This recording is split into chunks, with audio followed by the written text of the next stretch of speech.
In today's world of digitalization, if there's one thing that's clear, it is that no one company can do it by themselves. There's an increasing need for collaboration and partnerships and digital ecosystems that include the academia, industries, as well as states. And to talk about this and more, we're honored to have with us today Tim Killeen, who is the president of the University of Illinois. So, Tim, in the past 3 decades, you've seen the world being transformed and retransformed with multiple technologies. So what are the 3 technologies that you're most gung ho about today? And how is the University of Illinois contributing towards those technologies? Well, that's a great question. Thank you for having me, and I appreciate being here. I think it's hard to distill 3 specific technologies because we're dealing with such an interconnected landscape of technological infusion. But I think clearly digital is important, and I think the data aspects of that and the simulation aspects of that and all of the things that go into predictive analytics and AI and the Internet of Things and multiple sensors, all of that is creating a revolution. And I see that as almost an underpinning a platform from which many other technologies can emerge and be rapidly developed. So that's a very exciting. I think for young people coming to the field right now, there's so much opportunity. The intersection of photonics and robotic issues that we were just talking about at the and how that all plays into the big data that we're amassing of the planet that we nurtures us and cities that support us and transportation and so forth. So I think there's a digital transformation underway, and it has to be multifaceted and conditioned by the human experience. So that's one thing I would like to suggest that it's exciting to me. I think the utility of these technologies, which can open new avenues, has to be thought out carefully about the impact on people and lives and jobs and so forth in ways that bring in not just the hardcore material science and the digital science and the computer science, but also the humanities and other aspects of how people live and make decisions and how people are supported in aging populations and so forth. So it's an amazing time to be at the edge of technology and the human condition and experience. And I think you said it exactly right in the beginning. This is going to be a full-blown tripod partnership: government, industry, academia. But there's so much of talk of digital everywhere. Digital transformation, digital engineering, digital healthcare. But amidst all of this hype, what is the one thing that perhaps businesses and industries are missing out or not focusing on enough? I think there's a whole arena of predictive analytics that can be really utilized by businesses to optimize their strategies. And there is, you use the word hype, I think there is a degree of, AI will cover it, but AI can be anything from a lookup table to a supercomputer application with simulation. So I think we're a little loose on the language, perhaps, and we need to focus on what I would call use-inspired research and development and rapid prototyping that actually does optimize goods and services productions with societal purpose. I think that's the name of the game. I believe the companies that do that well will prosper and thrive, and companies that are kind of minimizing or creating an app that may have limited capabilities and will probably not so much because it's such a rapid overturning of things. Universities obviously have a wealth of knowledge and expertise, like you just said. But how do you feel industries can better collaborate with universities? I think we have to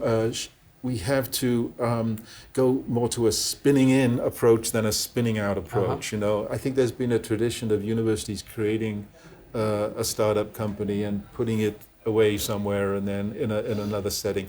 I think there has to be much more vibrant intellectual exchange, and it's not over, right? It's got to be iterative, and so I'm very excited about programs that we have that bring in, that allow our students to participate more directly in, with small, medium, or large companies in the production of new knowledge and new capacities in an iterative way. So more fluid, more fluidity across that boundary.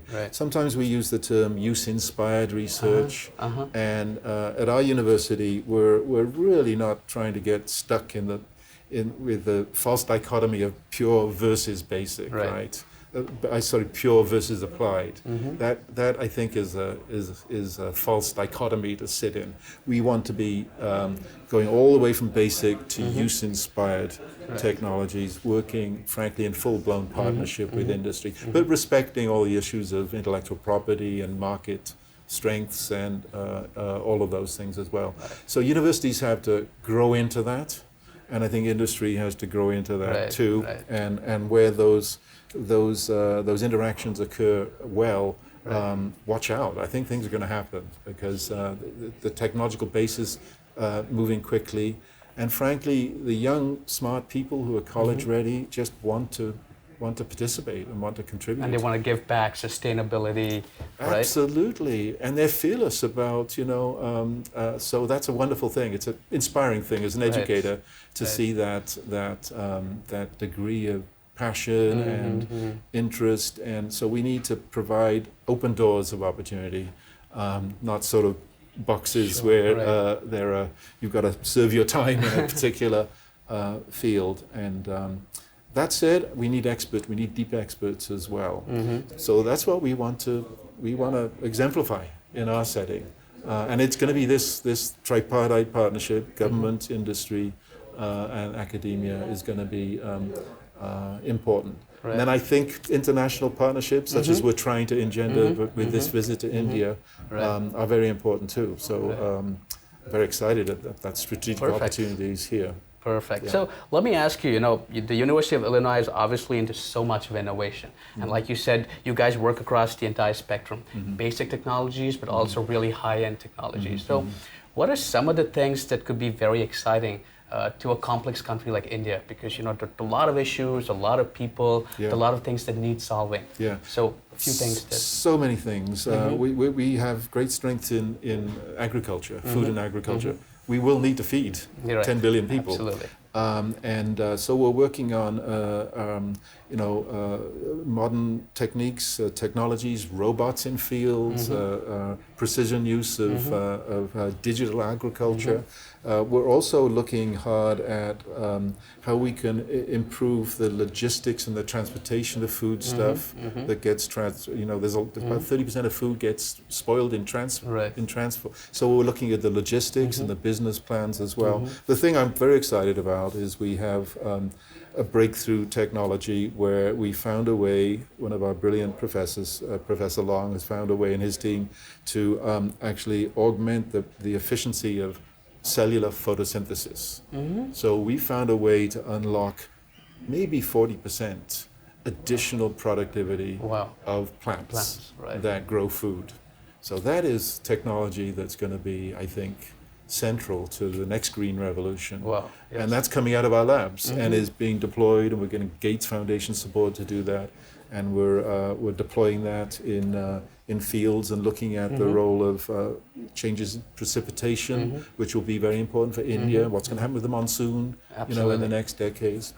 So I think, and again, high performance computing comes into play there, and big data sets. So we can look at soil moisture and what will happen with soil moisture and what kind of crop should be grown where, and optimize the logistics and the not just the production but the transfer and so forth in optimal ways.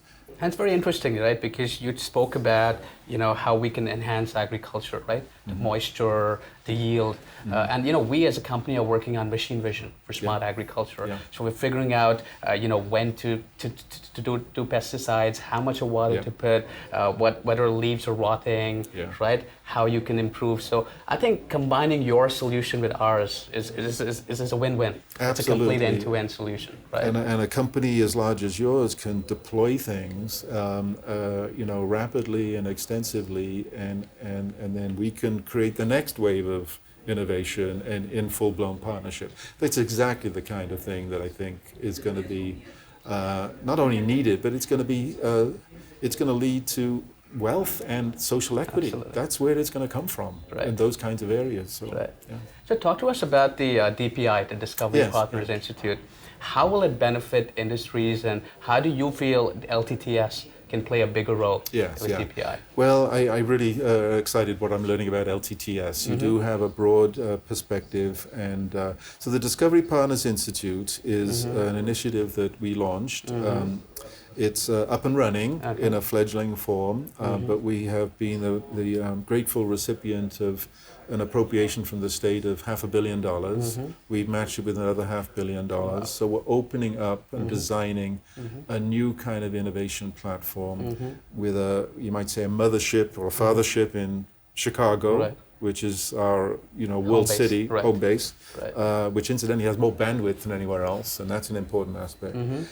But links not just regionally, but internationally, and strong partners, and we have 12 strong partners, and that partnership is growing. It's unique at its scale. It's in a world city. It deploys all of these disciplinary fields. So students will be coming and going, faculty will be coming and going, maybe 2 months or maybe half a year. They will be getting courses. There'll be lifelong reskilling, upskilling kind of opportunities there.